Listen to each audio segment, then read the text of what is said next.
نبی کریم صلی اللہ تعالیٰ علیہ وسلم نے فرمایا کہ میں نے خواب دیکھا ہے، کچھ لوگوں کو میں نے قمیضیں پہنے ہوئے دیکھا، کچھ کی قمیضیں ناف تک تھیں، کچھ کی پیٹ تک تھیں اور کچھ کی گھٹنوں تک تھیں۔ عمر میں نے تمہیں بھی دیکھا ہے، تمہاری قمیض تو پیروں سے ٹکرا رہی تھی۔ حضرت عمر کہنے لگے حضور خواب کوئی دیکھتا ہے، تعبیر کوئی بتاتا ہے، پر یہاں کمال یہ ہے کہ خواب بھی آپ نے بتایا ہے، تعبیر بھی آپ ہی بتائیں گے۔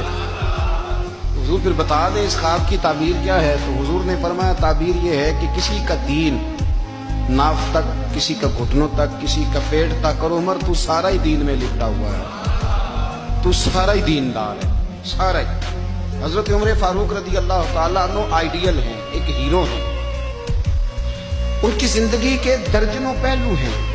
ہر سال ہم ایک پہلو بیان کر دیتے ہیں، کبھی عدل و انصاف پہ بات کر لیتے ہیں، کبھی نظام حکومت پر۔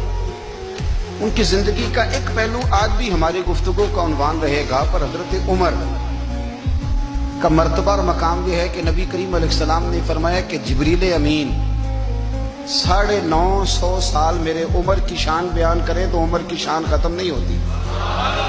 950 سال اگر حضرت جبریل بھی بیان کریں